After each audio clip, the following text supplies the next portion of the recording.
Do you guys see the recording sign? Yes. Hello, everyone. To those of you that have just joined, we're about to start. And we are recording this webinar, letting everyone in from the waiting room right now.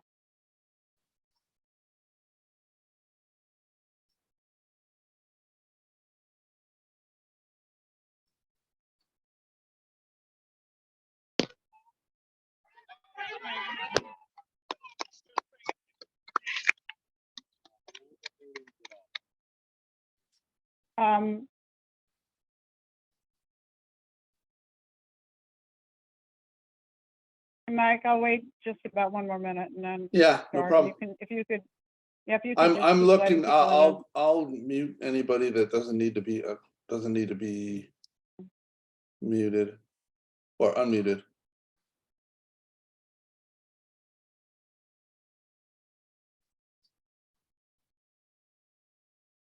Okay, well, welcome everybody to our North San Joaquin Valley California Native Plant Society webinar series.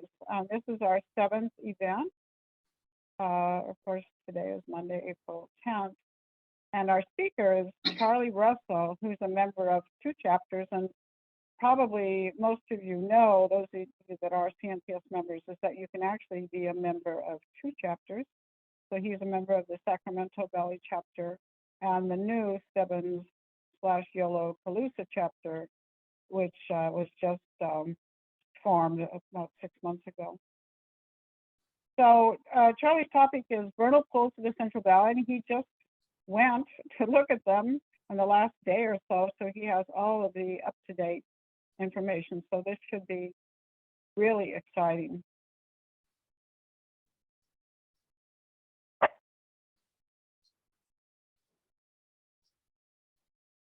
So our agenda is really simple. I'm just going to talk a bit about our webinar series, and this is me, Cynthia Chipaldos, and then Mike Azevedo, who's our membership chair for our chapter, will talk about our chapter. I'll give a speaker intro to Charlie, and then Charlie will talk. And most of this, of course, will be Charlie talking. All of our events are recorded and uploaded to our YouTube channel, which is at NSJV_CNPS. So YouTube now allows anyone to have a named YouTube channel, so it's really easy to find. We also have a Facebook page where we post the new webinars, and we have a new website. And our president, CC Hurst, is going to post the link to our website in the chat window. So this has just been brought up, and that's where you'll find everything about us and everything we're doing. We also have an absolutely fantastic newsletter curated by Mike that if you want to get on our newsletter list, just put in your email address. And I know Mike will mention this. So that's something also very worthwhile doing. Just oops, I meant to put in the exact title here, but just a quick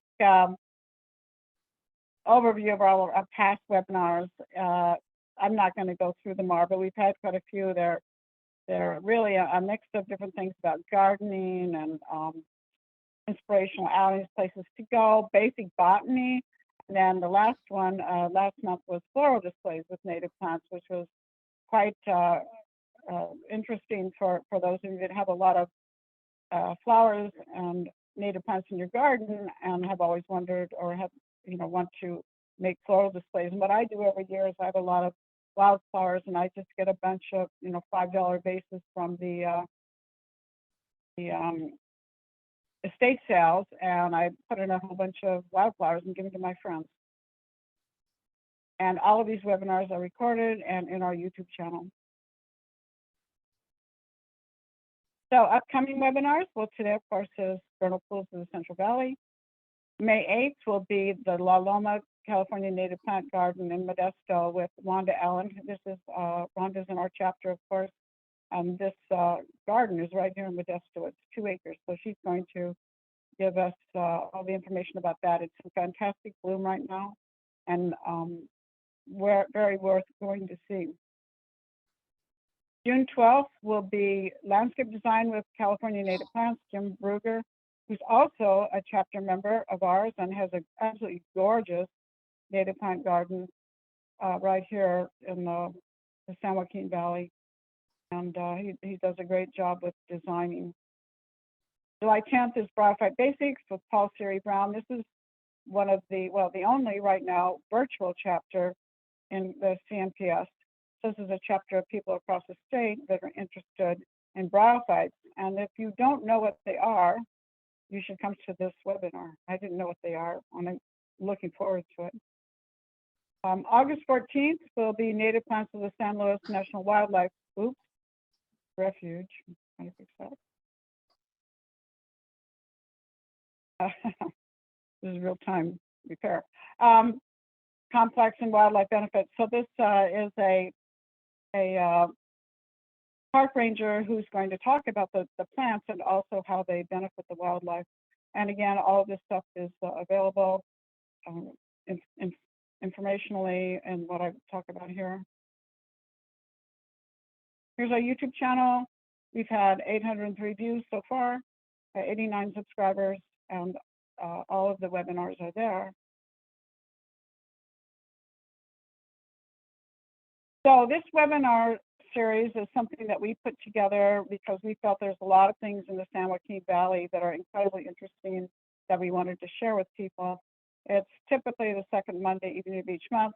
It has been always been so far. The next one is Monday, May 8th. And if you have an idea for a webinar or you want to be a speaker, let me know. And in fact, this is what happened with Charlie. He came to one of our webinars and he said, hey, I want to be a speaker about vernal pools. And I said, well, that's fantastic. So if you have an idea or you want to be a speaker, just let me know. And now let me introduce Charlie Russell. As I mentioned earlier, he's a member of 2 chapters, Sacramento and Stebbins Yolopalooza. He's got a lot of great qualifications. He's a certified California naturalist, a docent at the Jepson Prairie Reserve, a docent at the Yellow Basin Foundation, and he is involved with outreach and education in Northern California bats. But Charlie will tell you a lot more about himself. Now I'm going to pass it to Mike. Oh, okay. I thought I was getting skipped there for a minute. Let me go ahead and I thought you were about to skip me. No.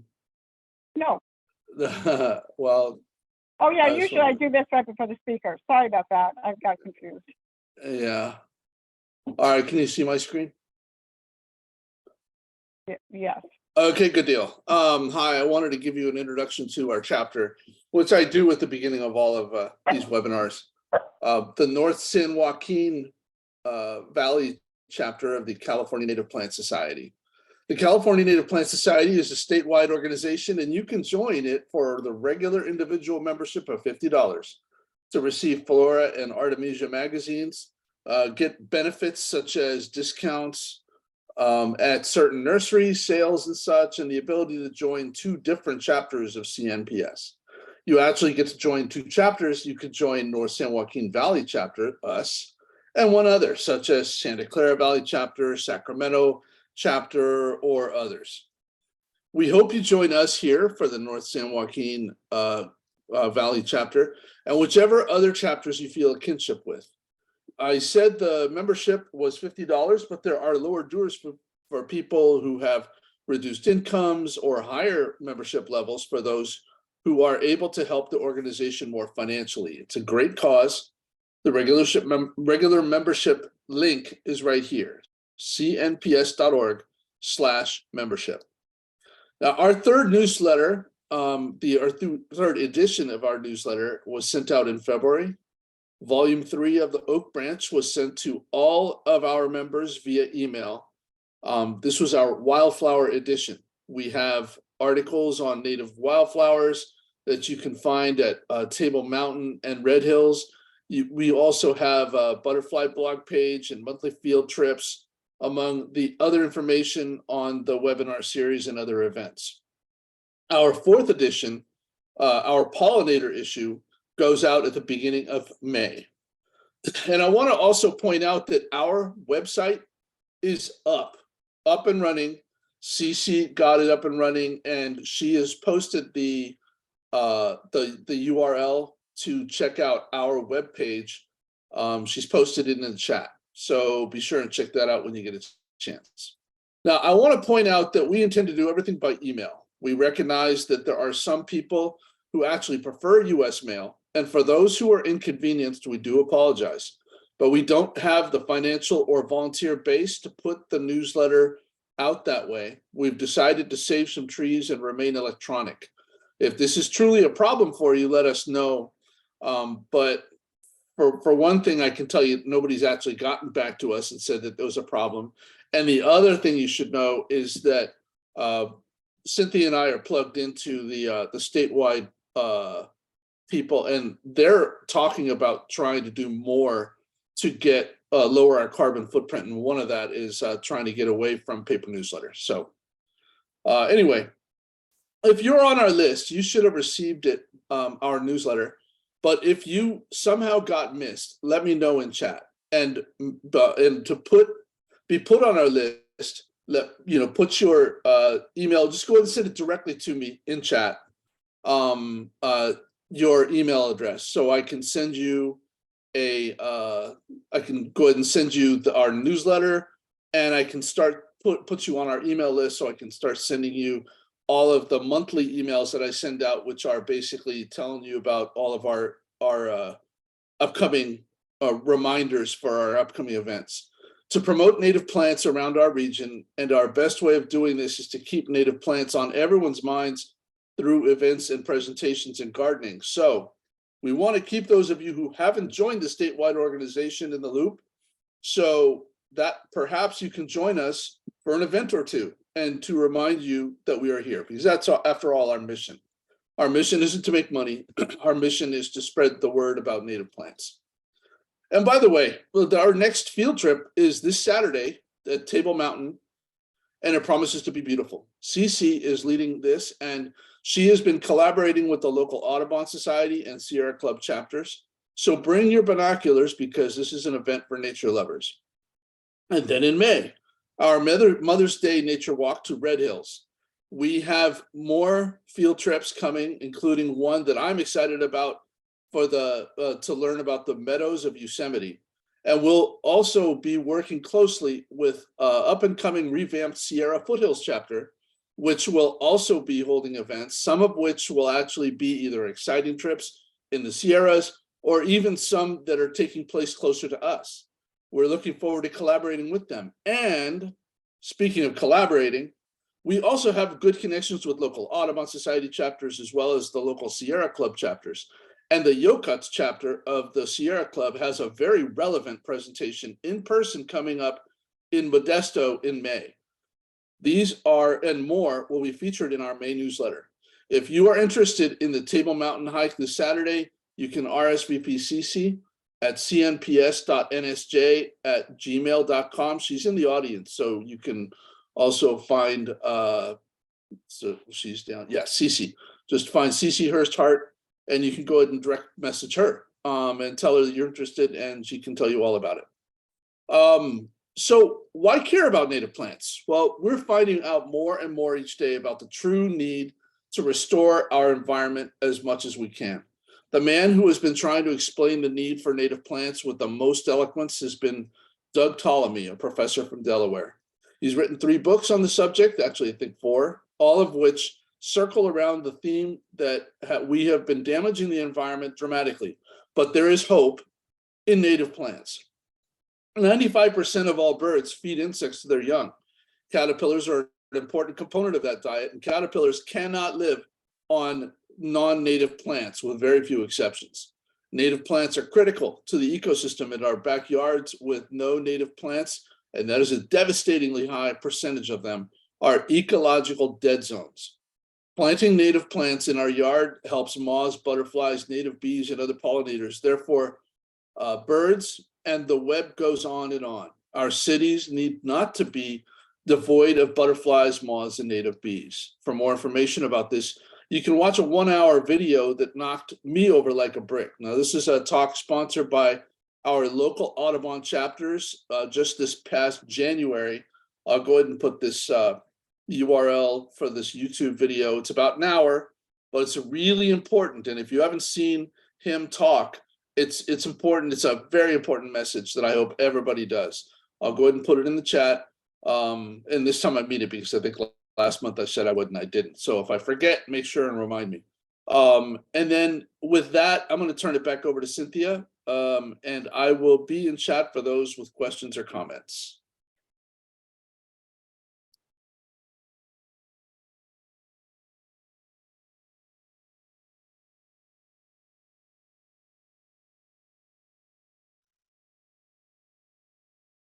You're muted, Cynthia.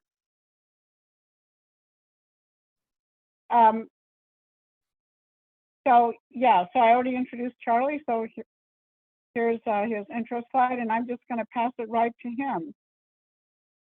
Charlie, you ready? Yes, I am. Give me just a second here to get this started. There we go. So can you see it? Yes. Okay. So hello, everybody. I'm Charlie Russell, and I'm going to be talking about vernal pools in California in general. I'm going to use Jepson Prairie Preserve, which is up near Dixon in Solano County, as an example, because that's one where I have a lot of familiarity with.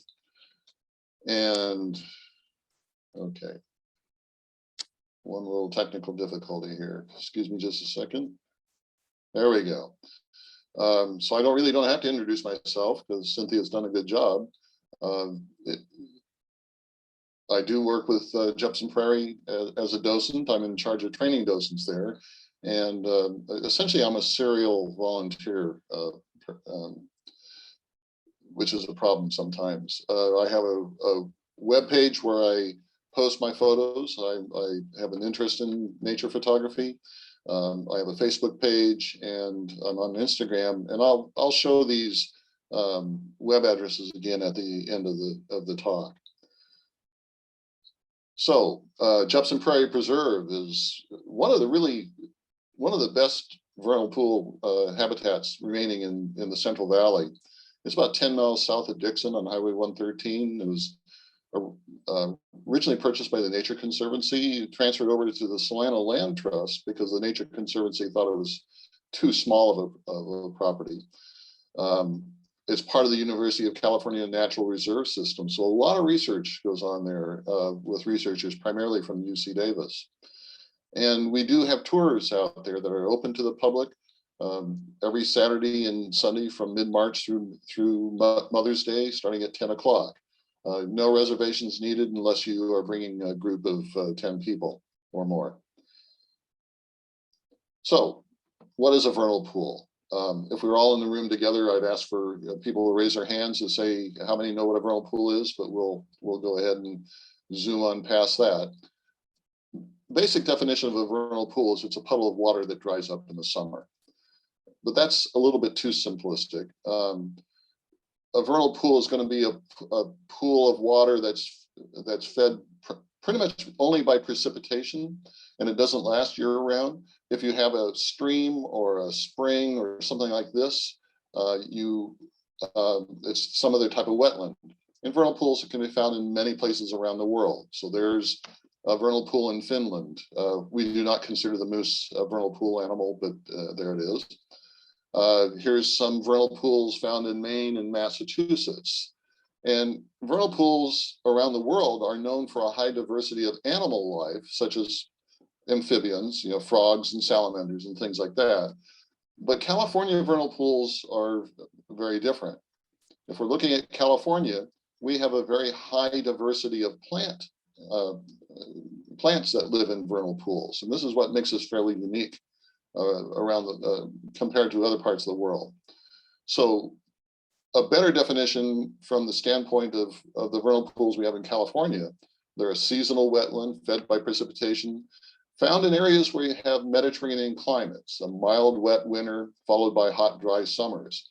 The growing season starts in the fall. If we look at the foothills around the valley here, you know that everything's starting to turn green when the rains come in the fall. And there's some sort of impermeable layer underneath this, which we call an aquitard, that prevents the water from draining away. And the water table, as the precipitation falls on the land, the water table builds up on top of that impermeable layer. This creates some conditions that are very harsh for many plants. There's water, standing water in the fall and through the winter, and a lot of the plants cannot grow in that situation, but there are vernal pool plants that do take advantage of this. So we're talking about the Mediterranean climate. These are the zones that we see the Mediterranean climate around the world. And you'll find vernal pools in all of these areas. The picture on the left is Jepson Prairie. And excuse me, what we see, what's different about this is the number of diverse plants that live in vernal pools in these particular areas. The second best place for plant diversity in vernal pools is central Chile, very similar to the San Joaquin, the Central Valley in California. They'll have maybe 10 to 15 species of specialized plants that grow primarily in vernal pools. And we compare that, that's the second best place in the world. The best place in the world is California, where we have well over 200 species of vernal pool specific plants. So when we talk about vernal pools, we talk about phases, and we start off with the dry phase. It's hot in summer. It's very inhospitable to most plant growth, although there are some plants growing out there. Again, there's no source of water, such as a spring or a river. And you get this, and very often you get very dry, crackly crusts out there. In the fall, it starts to rain. The precipitation falls, it builds up in the soil all across this area. And you have this perched water table where the water is saturating the ground and the water is sitting on top of that impermeable soil layer. And as that water table rises, there are some high spots and some low spots in the land. Wherever there's a low spot, the water table may become exposed, and that's going to be your vernal pool. That picture in the upper right is an aerial photograph of the Mather vernal pools up near Sacramento. And you can see there's a series of interconnected pools there in all the low spots in the land. But actually the water is going through all of that land there. It's underneath the high spots, it's exposed in the low spots. And there's a lot of water movement from one area to another in this. So it's a fairly complicated ecosystem. As the winter goes along, the water tables are building up more. Grassland plants are growing in the surrounding grasslands, but they can't grow in the water. But there are some specialized vernal pools plants that will start growing in the water there. So they're getting a head start ahead of the other plants. Some of these plants are plants that have hollow stems, for instance, so they can poke the top of the plant up above the water as it rises up, and they can transport air down to the roots. Some plants have floating leaves that will float on the surface of the pool to get exposure to oxygen. Some plants just grow underwater. They have a leaf surface under the water. They're absorbing oxygen straight from the water, and you can go out there and see these plants actually growing in these vernal pools. That picture in the upper right is a small vernal pool in the Jepson Prairie area. And if you look at, there's all this green material around the water there. Pretty much most of those are grassland plants. And in fact, in this case, most of those are non-native plants because so many non-natives have invaded our grasslands. But if I'm to look in the bottom of that pool, underneath that water there, probably 90% of the plants that are down in there are going to be native plants that are growing at this time. So moving into the next phase, the flowering phase. The sun comes out, the rains taper off, the water is leaving by evaporation. And as the water table lowers down due to evaporation from the pools, the vernal pool plants become exposed to the air, and you get these explosions of color sometimes. It doesn't always happen this way, but very often you'll see this. You have plants that have, most of these plants are going to be short-lived annual plants. It's pretty hard to be a perennial plant when you're going in a place that's not going to have any water after this dries out. The plants are very short. Again, there's no advantage to growing tall because things are going to dry up. There's a high ratio of flowering parts to leaf surface. So these are primarily going to be insect pollinated plants. So they want to get those flowers out there quickly. So, and because of this, you have a big explosion of color, a dense collection of color. In that picture there on the left, you see some darker green. That's an area that wasn't underwater. So those are grasses and prairie plants. As the pool is dried down, then we get a band of yellow color, which in this case is goldfields or Lasthenia. As the pool dried down a little further, we're starting to get a white band in there of several other types of flowers. And it's a little bit difficult to see in this photo, but at the bottom of the pool, in this case, probably May, we're starting to get some Downingia. So we're starting to get some purple color in there. These plants don't have complicated seed dispersal mechanisms, because if they throw their seeds any distance, they're going to throw them out of the best habitat for them. So they just drop the seeds where they are. So we get a very dense seed bank there from year to year. When we talk about vernal pool plants, I pretty much went over these, most of these points here, but many of the plants are vernal pool specialists, plants that really are highly adapted for vernal pools, but you will find other plants in the vernal pools. We have upland or grassland generalists that can tolerate some inundation. So we'll see some of those in the vernal pools. We have some wetland generalist plants that will grow in the vernal pools. They have a mechanism that makes them tolerant to desiccation. So there's a mixture of plants, but a lot of the plants that are in the vernal pools are like this one that I show in the upper left here, which is a yellow field clover, which is found only in vernal pools. So looking at plants that can deal with harsh conditions, the one in the upper left is water starwort, Calatrichia marginata, and what you have there are some floating leaves, and you just barely see some little stems, very thready stem going down from the bottom of those leaves, and to anchor it there and to get some oxygen down to the roots. And then as the pool dries down, that plant is going to settle down and drop its seed in masses right in the spot where it is growing. Coyote thistle, which is not you'll find that in a lot of different kind of wetlands, but in the early stages of growth, that has a hollow stem. So it's poking its head up above the water, getting oxygen down to the stems. The annual semaphore grass in the bottom, California native grass, the leaves are floating on the surface there very densely. So it's crowding out a lot of the competing plants there. And one thing I want to point out in this slide, if there's an asterisk next to the scientific name, that indicates it's a California endemic, a plant that's only found in California. And if I have an like FE or SE, that's a federally endangered or state endangered plant. Sometimes you see an FT for federally threatened. And then I have the CNPS ranks there.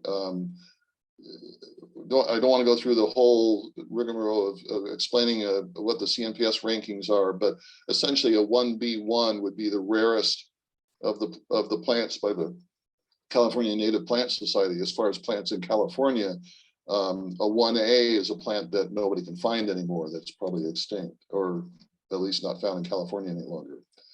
And there are some plants that can tolerate these very dry soils.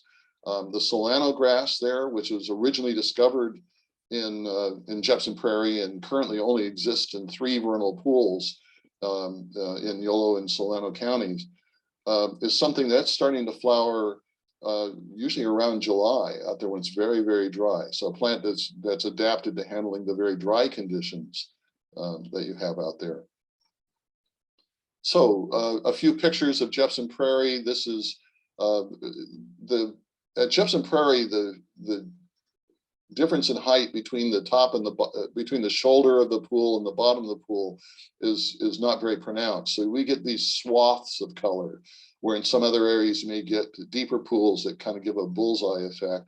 So there's a grassland area that has a lot of yellow lasthenia or goldfields. Here's here's one that had yellow carpet or blennosperma, which is one of the early season flowers, and it's starting to fade away. And we're having meadow foam move in, the white flower as it's moving in there. And here's another shot of Jepson Prairie, and you can, again on the right you can see the very dark green. That's the top of the grass. That's a grassland area that was not inundated.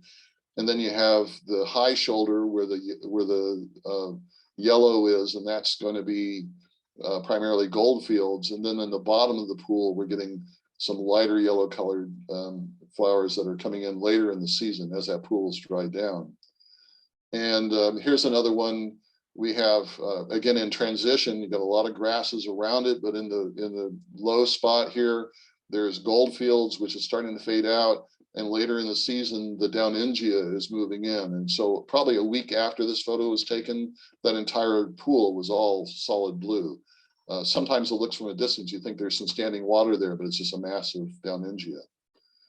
And then the photo that we've seen earlier on showing, again, a lot of this banding you have as the pools dry down. You don't always see that. It depends on the habitat you're in, but that's something that we often see at Jepson Prairie. There's still some water there in the background. So talking about those vernal pool phases, I like to add a fourth phase. I'll call it the dead phase. If something happens to break that impermeable soil layer. Do you remember what the date was of that tour? How did that? Okay, someone does have their. Yes, I think it's next weekend. Their microphone. The if there's some deep ripping for an orchard or sewer lines that are dug, something that breaks that vernal pool, breaks that impermeable soil layer, the water is able to drain out. You don't have the standing water, and you essentially change this to a grassland area that'll not have any vernal pools.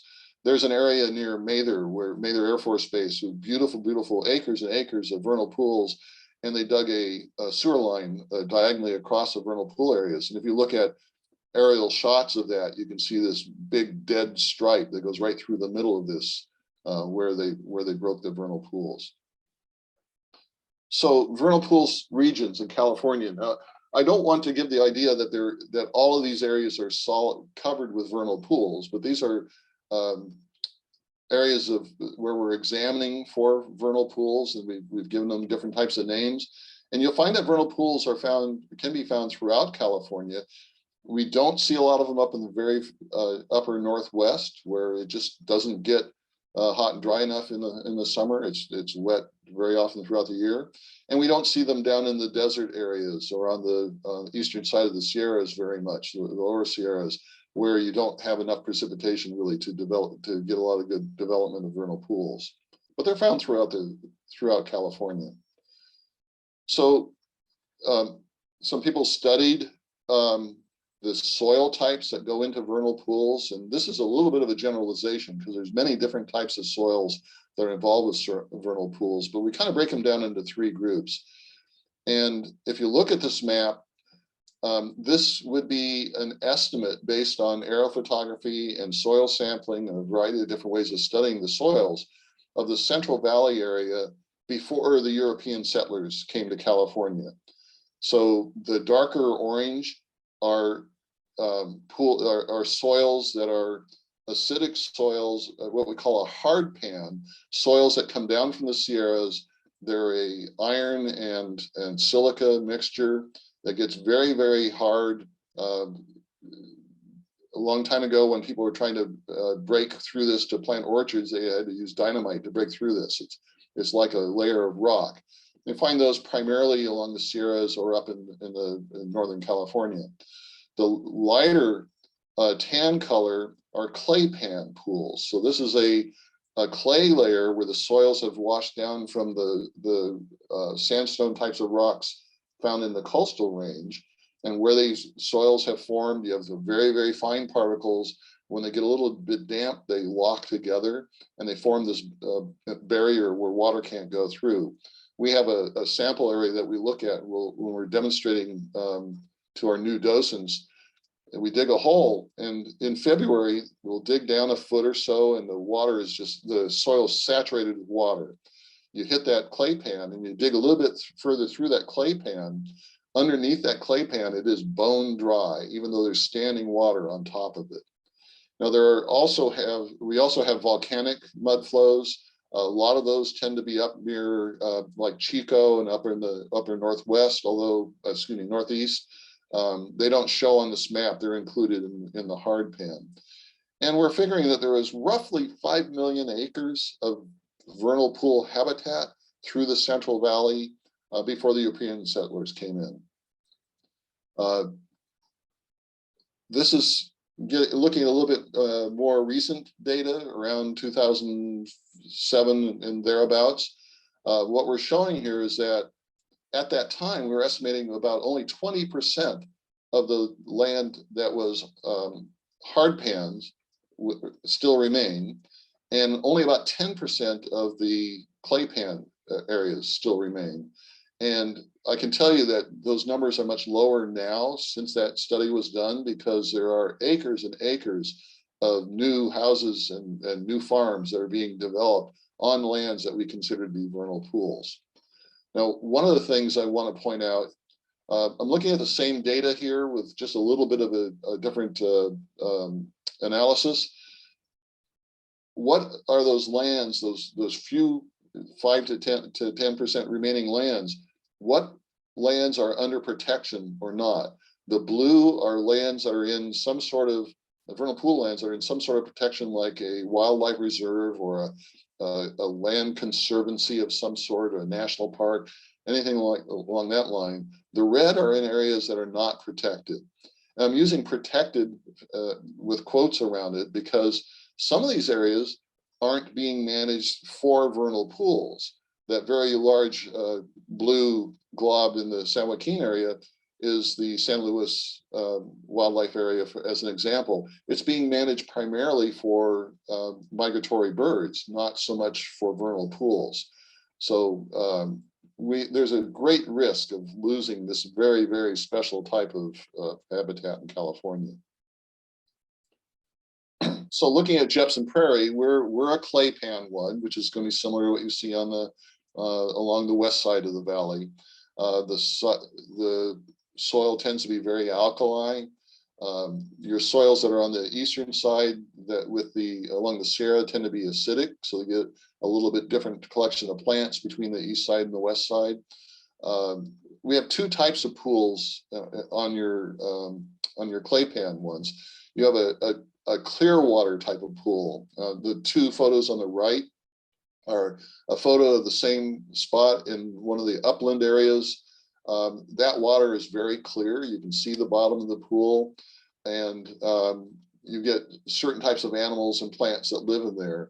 It happens to be right along the trail that we use, which is interesting. So there you can see in the picture on the far right, the gold fields have come up as the water is starting to dry down, and all the green around it and the high spots around that are, for the most part, non-native grassland types of plants.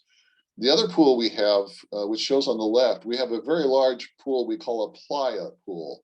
And a playa pool tends to be very shallow. I could probably walk across that if it wasn't for the fact that there's some holes and some things to trip me up in there. But it's very shallow. Our playa pool is about 160 acres. And that water is very different. The water is stirred up by animal action and wind action. We'll actually get whitecaps out there on a windy day. And so you get a very different set of plants growing in that water than you do, and as well as animals, than you do in the clear water pools. The picture on the left, again, showing that the water is dried down. We're starting to get the formation of a band of gold fields there.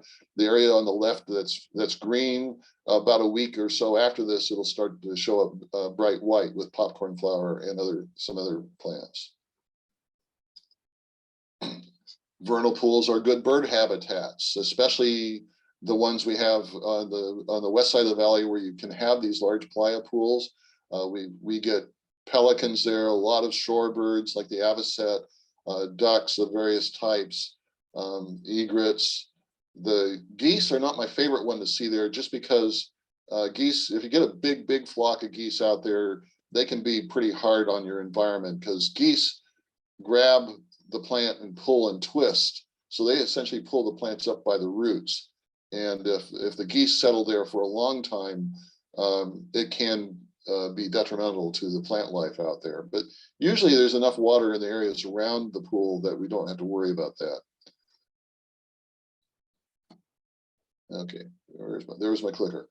So some animals that even though we talk about how we're special for plants, there are a lot of animals that live in here that are very special. The Delta green ground beetle is one that we're very interested in at Jepson Prairie. That's less, that's a quarter inch or less. That's a beetle that's found only in Solano County. So that's a federally threatened plant, animal. Until last year, I'd probably only, in 10 years of being out at Jepson Prairie, I'd only seen one time. Last year, we had a great year. I actually saw 3 or 4 of them, which is really amazing. We also have California tiger salamander. We have the largest, most robust population of tiger salamanders in California, and they're found only in California. Our population is a federally threatened population. The tiger salamanders live in the gopher burrows in the grasslands around the vernal pool. They migrate in the fall down. Migrate's probably not the. They move in the fall from their burrows down to the pool, the very large playa pool, mate and lay their eggs there, and then they return back quickly up to their burrows. So really, the only time they're in the vernal pool is when they are larvae. And you see in the top center, you see this one is. They have external gills. That one hasn't started to develop legs yet. It's probably about a ½ inch long. That's about what we're seeing right now in Jepson Prairie. As time goes on, they start to develop legs, and eventually they'll absorb those gills and they'll come out of the water. We see these in the western vernal pools, where the larger playa pools are, because they need 100 days to reach maturity from egg to be able to be in a terrestrial format. And most of your vernal pools don't stay wet that long. So the large playa pools that you see as an example at Jepson Prairie are very special habitats for the California tiger salamanders. And a lot of research on the tiger salamanders was done at Jepson Prairie.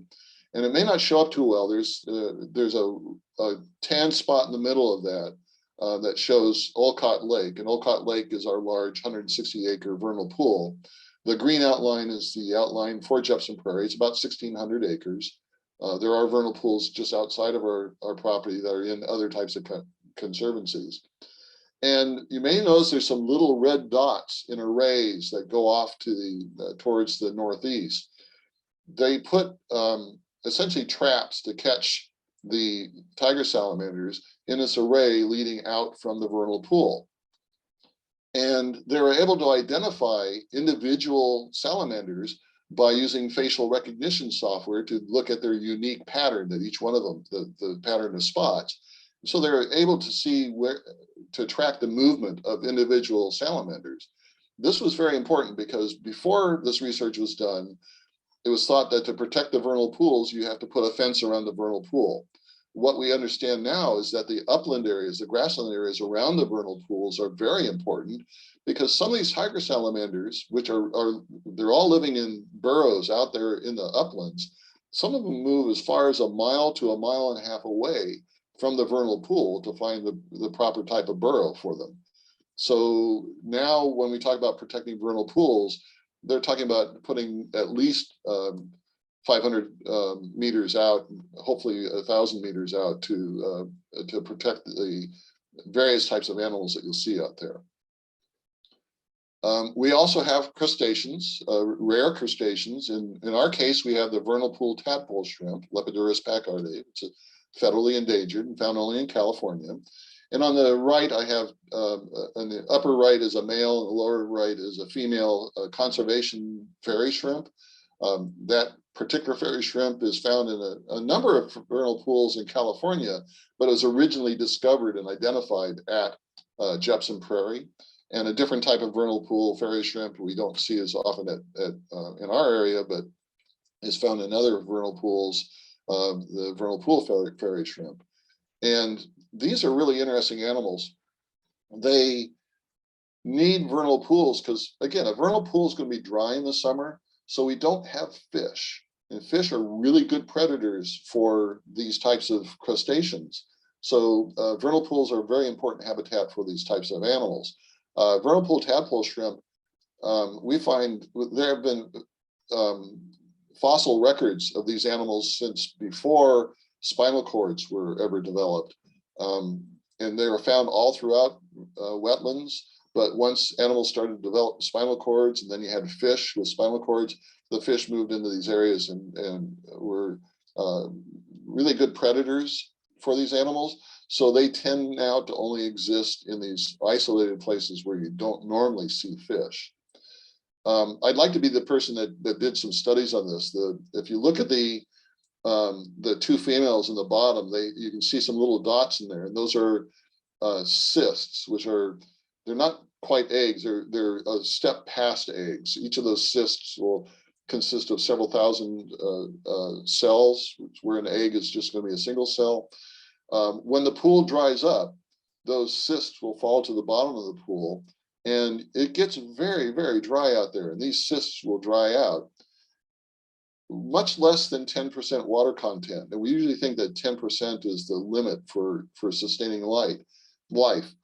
But for some reason, which they're studying, the proteins in here don't collapse. They don't disintegrate. They maintain their integrity. So the next year, when water comes back to the vernal pool, some of those cysts will then start to develop into adults and hatch. And you'll have the next generation of tadpole or fairy shrimp. Now, somebody took some of these cysts and put them in a Bunsen burner and then tried to see if they could hatch, and they found that they were still viable. Some were put in liquid nitrogen and frozen. When they were reconstituted, some of those were still able to hatch. The Biostack 2 experiments in Apollo 15 and 16, they put some not these species, but a similar species of cysts on the outside of the moon capsules that went around the moon, exposed to the cold of space and all the cosmic radiation. When they came back, they were still, some of them were still viable. Anecdotally, we have stories about people having a rock sitting on their desk for 50 years. They decided to put it in the water, and they found that there's some cysts in there. And even after 50 years, some of these were still able to hatch. So these are animals that are well adapted to this type of ephemeral type of some other animal. Just a quick look at some of these things are things that we do find in Jepson Prairie, common in many types of wetlands. We have seed shrimps. That shrimp is probably just a millimeter across. California clam shrimp, which I think should be federally listed species. That's probably the size of a nickel. Copepods, very, very small animals. There's a fish there. We do sometimes get some fish in Jepson, in the large pool. On a year like this, where it fills up, it'll overflow the boundaries and connect to one of the sloughs in the delta. And we get certain fish like sculpin and sticklebacks that will swim against the stream, and they end up in the pool, but they won't survive because they can't survive through the dry summer. We found one of those just 2 days ago in there. Water boatmen are there's a lot of insects that we see in vernal pools. And one that we just had figured out what it was this year, I've seen this for a while, but I wasn't sure what it was, colonial rotifers. And those fuzzy balls there are 50 to several hundred tiny animals gathered together in a ball with their heads sticking straight out. Those are essentially plankton stage. These are things that are much less than a millimeter across. So a lot of different kinds of life that we see in vernal pools. And I apologize for my sheep porn shot here, the naked sheep. We do use grazing as an important management tool. Jepson Prairie has historically been, since the mid-1800s, has been sheep ranch, and we work with the former owners of the property. Now they have a lease out there where we have them manage the sheep on the property. If we didn't have sheep and cattle out there to keep the non-native European grasses in check, those vernal pools would eventually disappear. And in fact, the compaction that they do is sometimes beneficial.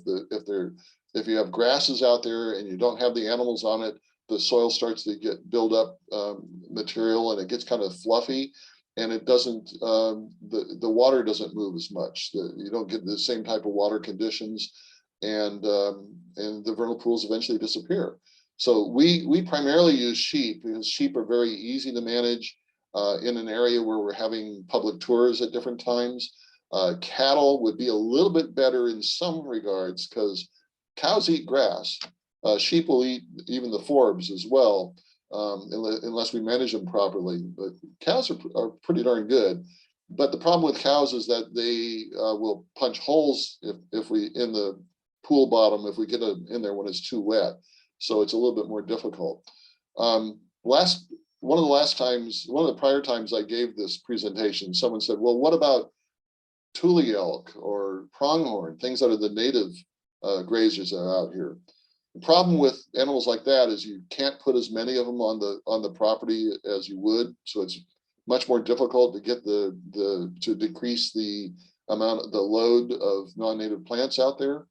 It also, tule elk can jump over a very high fence. So that makes it much more difficult to keep them in line. And a person who's researching this was pointing out to me that tule elk, as an example, they're not adapted to eating the European types of grasses. So they don't do as good a job with the European invasive grasses as they would with the native grasses. But we are mostly overloaded with the European Mediterranean type grasses. Fire would be a really good way to help control things out there, but we can't burn when it's windy. And I don't think you can tell from that bottom photo. In the far horizon, there's rows and rows of windmills out there. Jepson Prairie is pretty much always windy, and they have a hard time getting insurance for organizations that have volunteers running around setting fires to things. So we're limited on how much fire we can use. So jumping into some of the plants that we see out here, goldfields, there's a lot of species of goldfields in California. Some of them are just grassland plants. Some of them are vernal pool specialists. So the Fremont's goldfields is always found in vernal pool areas or very wet areas. The yellow raid, the Fremont's goldfield, that flower is probably about the size of a dime. The yellow raid goldfields on the upper right, that's more like a quarter to a $50 size, a much larger one. We don't have that yellow raid goldfields at Jepson, but it's the predominant goldfields in a different vernal pool that's just 10 miles away. So it's very interesting to see that you have different collections of plants in different vernal pools, even in the same area. And this is not Jepson Prairie. This is another area. That's actually that yellow raid goldfields. The person that's on the right there is standing in what would, what would be the pool bottom. And you've got the higher edge of the pool there where the goldfields are. This is a little bit further east of, this is in the old bypass wildlife area. And the topography is very flat out there because this is actually a floodplain. So the difference between that pool bottom and the top on the left where it's a little darker green is probably only about 8 inches. But you get these massive blooms of plants out there. And one of the things we have to talk about, it was mentioned earlier, talking about native pollinators. We have some special pollinators that are found in vernal pool areas. They're mining bees, and this is an Andrena mining bee that is feeding on goldfields there, or Leucaena. The females do all the work. They dig a vertical hole down, and that's a bee that's probably like smaller than a fly. They dig a vertical chamber. They dig then a horizontal chamber off of that, which you can see down there by the ruler. They'll gather pollen and nectar and make a ball there, and then lay a single egg on that, and then they'll seal the chamber off, and that chamber is lined with a waterproof material that's an exudate from their body. What looks like an anthill on the top there, that's where a mining bee has been digging. You see these little, they look like anthills, but there's no ants around there, and very often there isn't an opening in it. That's where a mining bee is working. And so the females are doing all the work. The male's job is to find nectar and to find females, and that's all they get to do. So the egg will hatch. The larva will eat that pollen ball all throughout the summer. In the fall, it'll form a pupa, which you see in the lower left there, and very shortly it'll turn into an adult. That adult will stay in that underground burrow all the way through, all through the winter until the next spring, when it will come out. It's only above ground when a special plant that has a relationship is blooming. So it's entirely underground, but this particular, the one I showed you before, its preferred plant is going to be goldfields. When the goldfields is blooming, that's the only time we see that particular bee. So it's very interesting. We find that if the bee isn't around, the viability ratio for the Leucaena is much lower. And in fact, there's places where they tried to establish, to create a vernal pool, but they didn't understand about the bees, and the vernal pool flowers bloomed very nicely, but over several years, the Leucaena faded away, and after a while, there's no flowers there, because the people that were creating this didn't understand the bees. So another plant that we see in vernal pools, not just in vernal pools, but you'll see it in large masses in vernal pools, is yellow carpet, Blennosperma nanum, found only in California.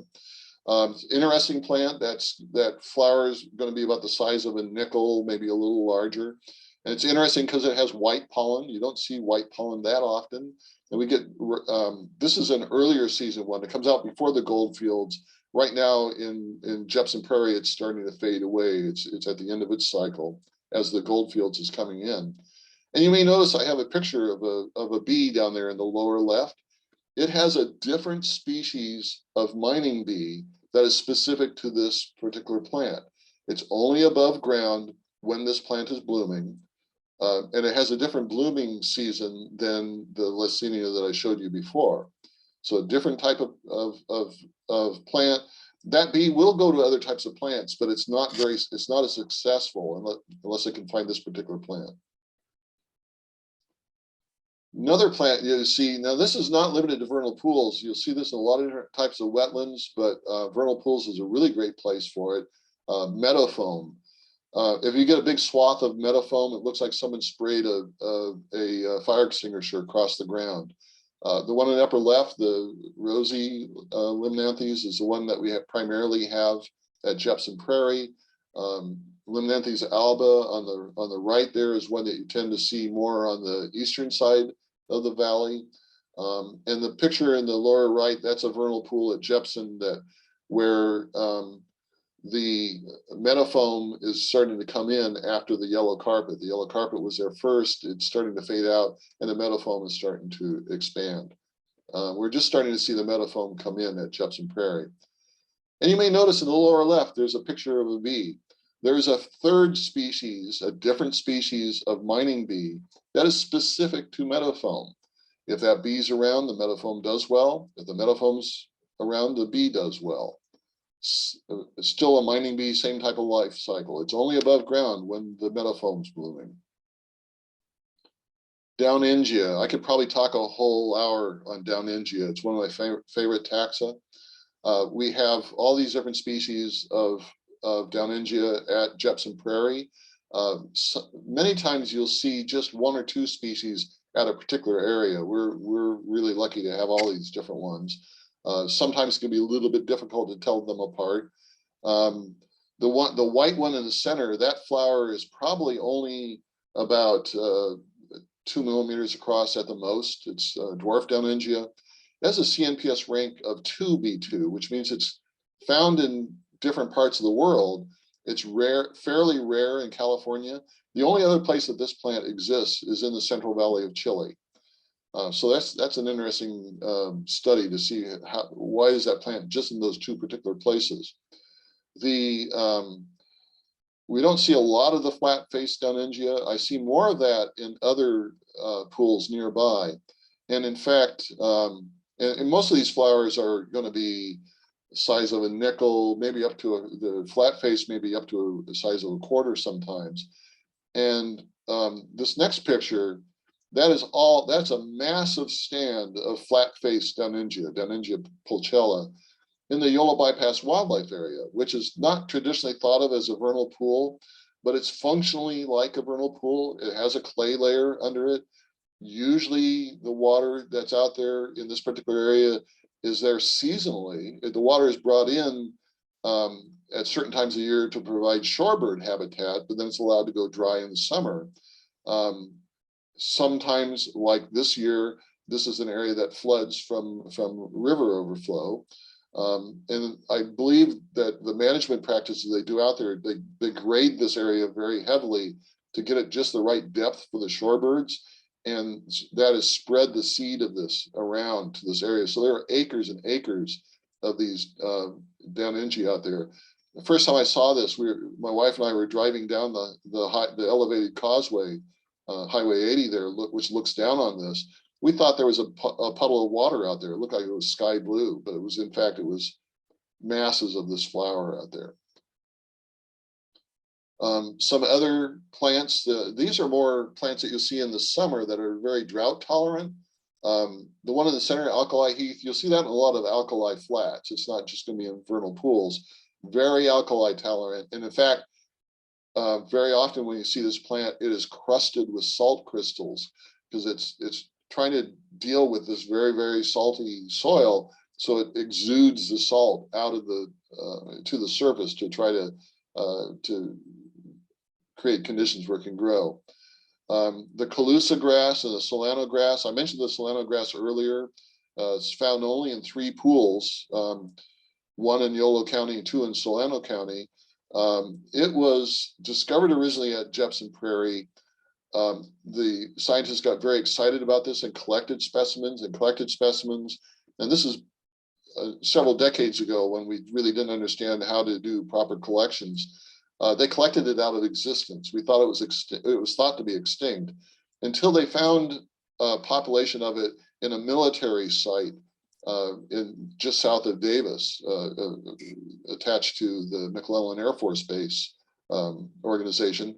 And so we've been actually taking seed from that population and reestablishing it back in Jepson Prairie. And subsequently, then another population was found in Solano County, just a few miles to the west of this. We don't have any problem with allowing the sheep out on the vernal pool when it's dry like this, because they're not going to punch holes. But we have these federally endangered plants out there. Well, I'm told by Carol Witham, who studies vernal pools, that if you lick your fingers and squeeze that flower head and then taste it, that tastes like a cross between battery acid and tobacco juice. Now, I don't know how she knows what battery acid tastes like, but the point is that it's really nasty tasting stuff. And that's a trick that she uses when we have new docents out there. She'll have them taste it without telling them the story about that. But the grazers won't eat it. So this plant is able to handle being in grazed areas. Hey, Charlie, this is Cynthia. Hold on a minute. I just want to let you know that there's quite a few questions. So you want to be sure to finish up so that we can get people's questions. I'm very close to the end here. Okay, great. Thank you. Okay. A few other rare plants, alkali milk vetch. I just found that center one, no, excuse me, the one on the left. I just found some of those in the Kesterson area just a few days ago. Plants that are very short and very rare. The alkali vetch is probably just an inch or so high. Popcorn flowers. Anyone who's been in wetland area, in fact, even in grassland areas, there's a lot of popcorn flower species in California. These particular ones are found just in vernal pools. They're very difficult to identify the species because you have to look at that fruit. That flower in the left is a species that was thought to be extinct, but it was then rediscovered. I think it's been around for a long time. People just didn't know how to identify it. That flower is probably 1 to 2 millimeters across. You have to see if the fruit has prickles. And then for this particular species, you have to see if the prickles themselves have prickles. And that's really hard to see. Then I'm just looking at some other plants here to get through to the end here. These are all plants that are usually in vernal pool areas or associated wetlands. Oregon timworth is a very, very small plant. I didn't realize it had those orange stripes until I did a blow up of that to show. We have grassland plants that are in association with these. A lot of different checker blooms. Several of them are specific to vernal pools. The fragrant fritillary is one we have at Jepson Prairie, which is not typically thought of as a vernal pool plant, but we have them there. The calicortus, that's a grassland plant. We do have that in the uplands, as well as the California golden violets. A lot of different other types of plants. I'm just going to kind of race through some of these. Butter and eggs is something you see a lot of times in grasslands. That's one of our major plants we have this year for a variety of reasons. Brodiaeas. There are a lot of different brodiaeas in California. Some of them are grassland species. The top two are found only in vernal pools on the eastern side of the valley, but we have some nice ones there.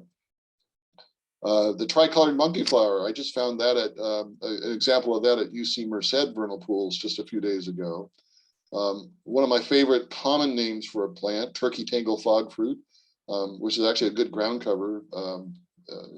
And these are all plants that we'll see in many grassland areas that are associated with wetland areas.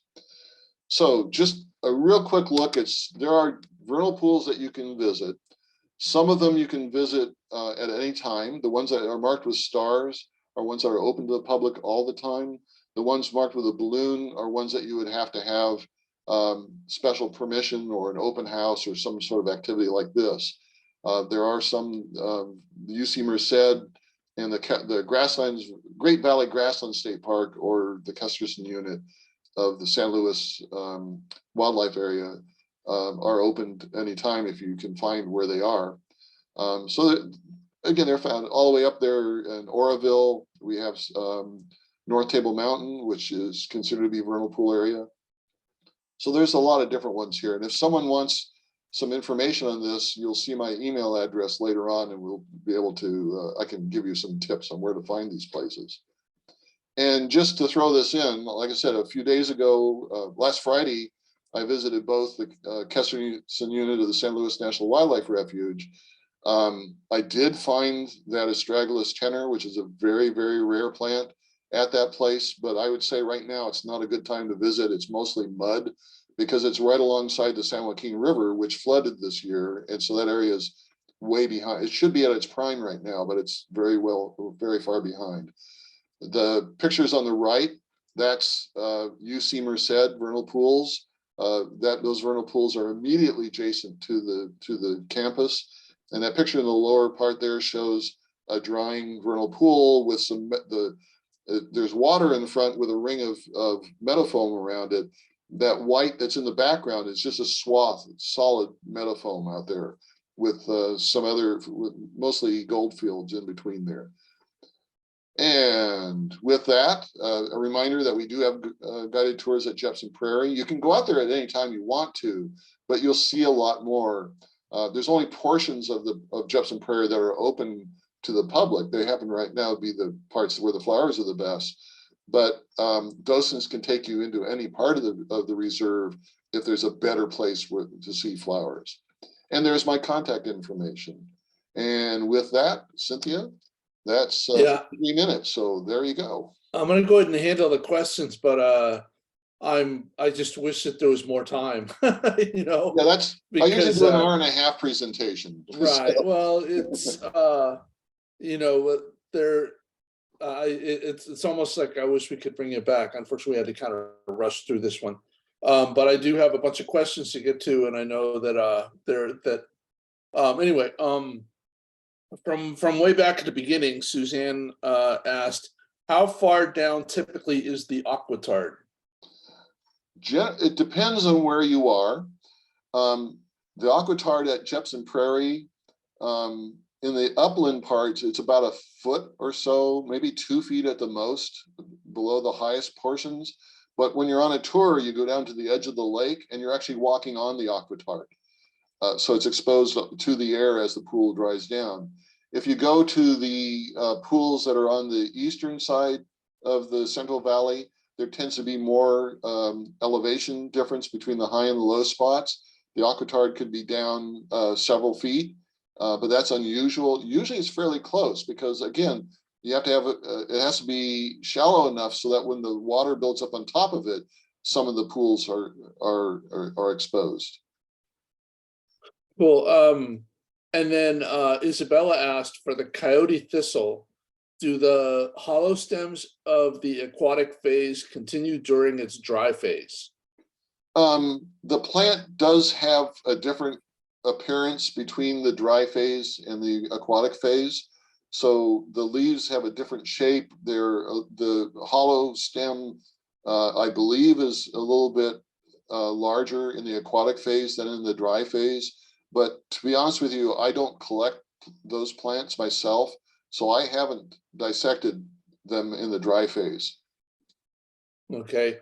Lynn asked, will these slides be available? And what I can tell you, I can go ahead and answer this one. It's being recorded and it's going to be put on our YouTube channel. So the whole talk, you can go back and watch the whole thing over again. As far as if you need slides, contact Cynthia, and with whatever it is you have in mind, and then Cynthia can work with Charlie. Well, what I can do, if you contact me I don't have if you go to my website, there's a contact form where you can reach me. My email is Charlie, CHARLIE, at the ibreakforwildflowers.com. I have a PDF copy of the presentation that I can provide. It doesn't have absolutely every slide, because in any place where there's an animation that doesn't show up really well, but I have that information available. So for whatever it is that she's looking for, I'm sure she can go ahead and get it from you. Yes. And then Erica asked. Let me just mention, Charlie, if you send me the PDF or tell me where the PDF is posted, I can add it to the comments in the YouTube. Generally, I don't post that as being available. I like to have a little better control over it so I can talk to the people who want it. Erica asks, what is the difference, or why is the yellow rayed goldfield grow in one vernal pool and not the one X miles away from it? Is it a soil difference? That's difficult to know. We see a lot of different plant communities in not just in vernal pools, but in various types of grasslands or blue oak woodlands or things like this. You'll find that there are subdivisions. They'll say here's certain collections of different plants in different geographic areas. I don't know that there's a good explanation for that.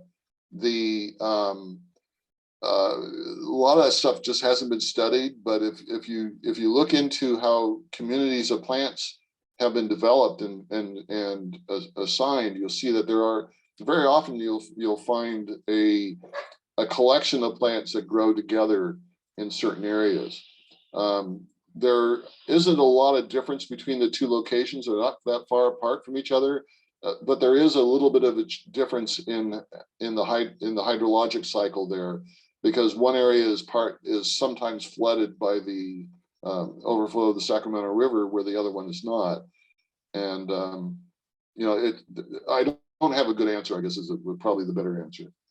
Erica also asks, what are the benefits of white pollen? I have no idea. We say that we point that out because it's unusual. Makes it easy to see the bees sometimes because they have the white pollen on the pollen catchers rather than the yellow. And I've never heard anyone give an explanation of why that is a benefit. I'm not sure there is a benefit, it's just the way it is. Robin asks, is this a good time to visit Jepson in terms of flowers, or is there still too much water? No, it's a great time. We're into our second phase of flowers. We have different phases, and we had some of the early flowers are finishing up, and the gold fields are starting to come in very nicely now. We have acres and acres of a couple of different plants. This year, things are a little delayed compared to some years, but it's very good now. I think it'll be good the rest of April and into early May. You'll see different plants if it come at different times, but there's something good. It's really beautiful right now. I'm sure that many people look at vernal pools as mosquito habitat. Is there a clear answer for them, or do we just need to point out how important they are? We don't see a lot of mosquitoes there. The main problem we have out there are the biting black flies that we get there in the summer when the soil cracks. Mosquitoes, we almost never see them there. Again, this is an area that doesn't have a lot of water except for a very short period of time. Most areas, you don't see mosquitoes come from pools of water. You tend to see them come from mud flats. And the mud flat, we don't have the big extensive mud flats here. So for instance, in the Yola Bypass wildlife area, where they really work on managing mosquito control out there, they don't let things dry down slowly. They try to raise the water up quickly and drop it so you don't have the mud flats. It's so alkaline there that we don't see mosquito larvae in the water at all. So these vernal pools, it usually isn't a problem. So I know you were talking about the importance of grazers like cattle and sheep, but obviously that's not the situation that vernal pools evolved with. They evolved with more, the other ones. What is it? And you literally said that without these grazers, that we'd actually lose the vernal pools. So what was because of the European invasive grasses? Okay. So we have a big problem out there with Medusa head, which is a really nasty grass that is very difficult to get rid of, and goat grass. The European and sometimes Asian invasive grasses have moved into our wetlands, and they'll start to encroach on the vernal pools around the edges, and the vernal pools start to shrink a little bit as these things start to encroach in there. And so what we're doing is we're controlling mostly the non-natives. Now I know that some of the animals that show up, like the water beetles, things like that, they actually fly, right? Yeah. They can fly for a distance in order to get from one place to another. Yeah, they end up in my swimming pool in my backyard very often. Exactly. I was literally going to say that because they end up in my swimming pool too. But fairy shrimp and those other the other little shrimp and stuff like that, they don't fly, right? The crustaceans. So how do they get from one pool to another? There's several theories on that, but it's hard to prove. One is that keep in mind that these pools were very common in the Central Valley before, not that long ago, just a few hundred years ago, and so these animals lived in many of these pools scattered around, and the pools tend to be interconnected. Now, what we're saying is, given, I talked about all the stories about how hardy those cysts are, we think they're traveling through bird guts. An aquatic bird comes in, feeds on some of the animals, feeds on, or maybe dabbling in the soil down there and bring them. They fly off to another area and they deposit them in another pool, which may be a theory of why that one plant that exists just in California and Chile. There's some thought that migratory birds may have moved it from one place to another. That would be the current theory in these things. It either existed widely while there was a lot of those areas, or they're being moved by that. We also, it can be moved by people too. If you don't clean off your equipment, if you're working in the pool, if you have a tractor and they're not cleaning it off, you go from one area to another. There's a lot of ways they move through the soil by moving the soils. Now, the minor bees that you said that actually burrow into the soil, because like 70% of all the native bees, and there's like 1,600 different native bees in California, 70% of them burrow in the soil. But in this case, for these minor bees, are they actually burrowing into the clay where the vernal pool is, or are they kind of a ways away up on the out of the water area? The answer is yes. They're in both. I'll find the tumulus, the little anthill looking like thing down on the clay.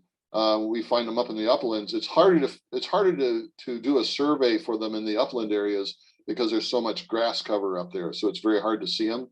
But they are in all of those areas. So in the upland areas, it's a little easier for them to dig in the soil. In the lower areas, I tend to, and this is just from casual observation, I don't see as many of them down there in the dry soil, but they are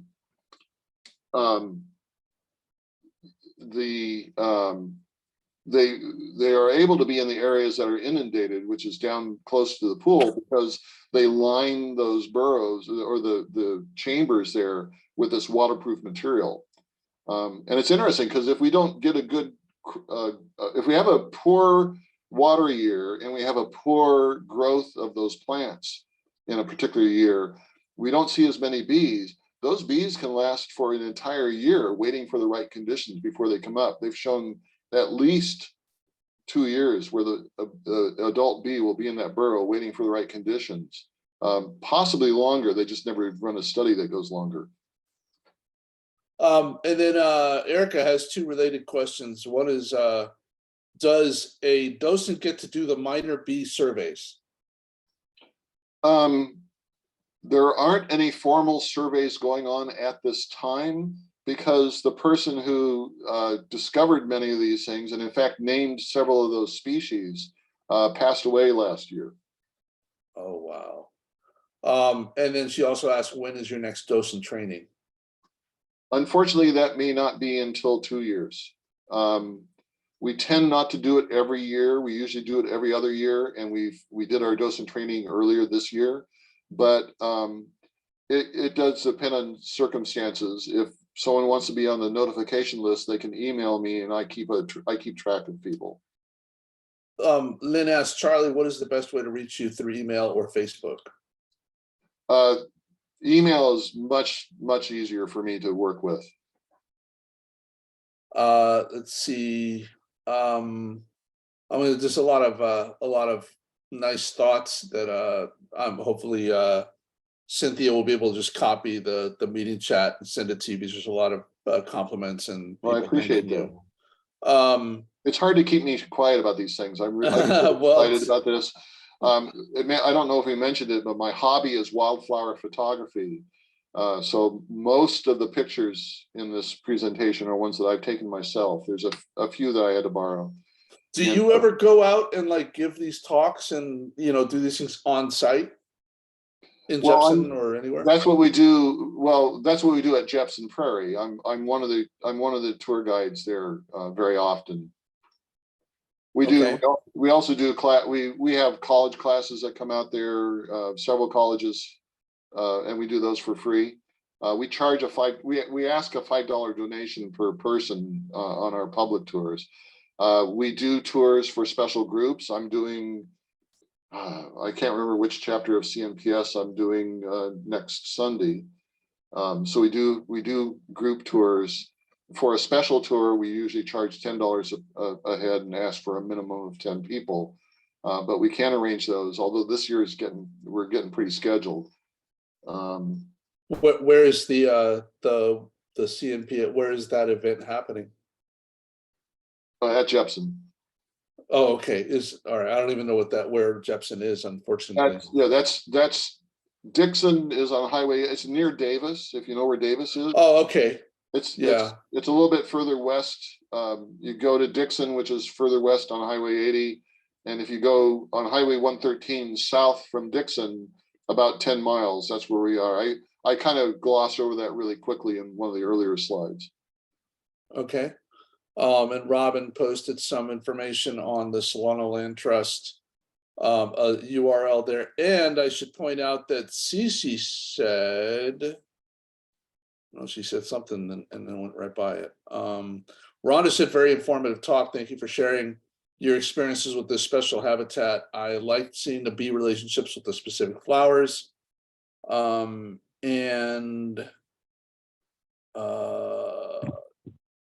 There it is. We will explore the vernal pools on Table Mountain in Jamestown this weekend on our field trip. Yeah, I was on, let's see, we were there 2 weeks ago. 2 or 3 weeks ago, we scrambled up to the top. My wife and I scrambled up to the top. It was really amazing. There was a waterfall going over the edge of the tabletop up there. A lot of beautiful plants, a lot of water, a lot of gold fields. I don't know what it's going to look like now, but it's a beautiful place. I love it. Cool.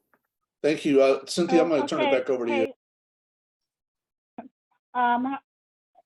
So we're coming to an end here. We try to start on time and end on time, and it's now time to end. But I would like to thank Charlie very much for this incredible talk, and our whole chapter really appreciates it, as I'm sure all of the participants did.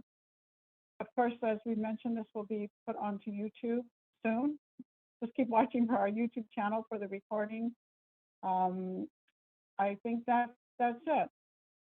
So thank you, everybody, for coming, and thank you very much, Charlie.